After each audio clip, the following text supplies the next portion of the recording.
Hello and welcome back to Billy's Camera Trap Tuesdays. This week we're going to have a little bit of a Bioblitz and make sure we take some time to not only appreciate our birds and mammals, but some of our invertebrates as well. So strictly speaking, a Bioblitz is an intense period of biological surveying to count all the species you can find in a designated area. Now I've taken a little bit of a laid back approach to this because I've been letting the camera traps do the brunt of all the hard work. But I have been out with my DSLR to get some close-ups of some of our invertebrate friends.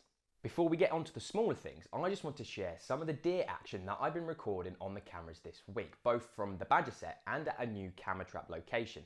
Now this new camera trap location is only a stone's throw away from the main set and it's still frequently visited by the badgers and the foxes.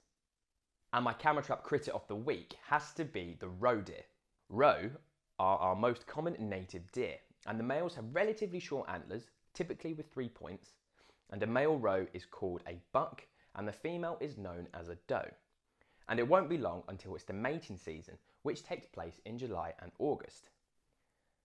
And what's really cool is, like badgers and grey seals, female roe deer can actually delay the implantation of their fertilised eggs, so that her young, known as kids, are not born in the harsh winter months but instead are born at this time of year in May and June. As well as roe, I've had some visits from their smaller cousins, the muntjacs. These small Chinese muntjac deer were introduced to Woburn Park in Bedfordshire at the start of the 20th century and soon spread rapidly into the surrounding area and are now a common sight across most of southern England. At least 7 species of muntjac are known, from Pakistan to Java and China. And 2 species were actually introduced to the UK, but only one of them got cosy enough to make it their permanent residence, and that was the Reeves muntjac. Muntjac deer are also known as barking deer because of their dog-like calls. Bird-wise, I've had some close-up encounters with the pheasants, wood pigeons, robins, great tits and song thrushes, but I've also been taking a slightly closer look at the creepy crawlies in my garden, and over the weekend I set up a camera trap on one of the flower beds just to see what it could record, and to my joy it spotted a couple of bees going around from flower to flower. And whilst out in my garden, I took the opportunity to get my DSLR out to get some close-ups of the honeybees, early bumblebees and bee flies which were flicking around the flowers. Plus, whilst I was out walking in the woods, I stumbled upon some enormous southern wood ant nests. Now these ants are also known as the Redwood Ant or the horse ant. These aggressive little micropredators are equipped with large biting jaws and the ability to spray formic acid in defence.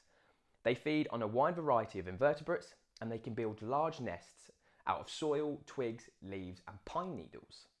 These amazing colonies can sometimes number up to 500,000 individuals, comprising of non-reproducing female workers, a queen or several queens that produce eggs, and males that mate with the queen. Now sadly, 41% of insects face extinction, but it's not too late for you to take action for them. You can download a free Take Action for Insects pack and it's crammed full of simple ways to help the insects in your area, whether this is leaving a patch of your garden to grow wilder or building a 5-star bug hotel.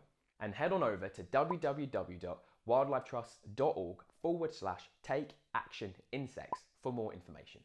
And over in the Forest of Dean, Project Officer Josie has been carrying on with our Bioblitz, with lots more action from those fantastic pine martens and an amazing shot of some wild boar piglets. Awesome stuff.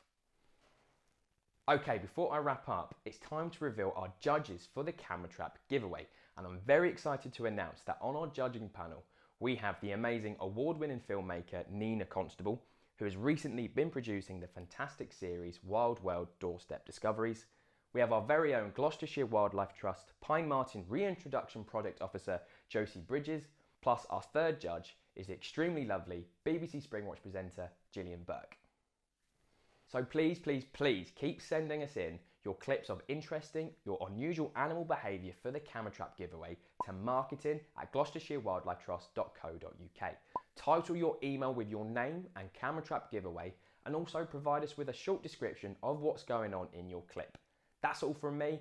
Don't forget to keep washing those hands, and I'll see you next week for some more camera trap action.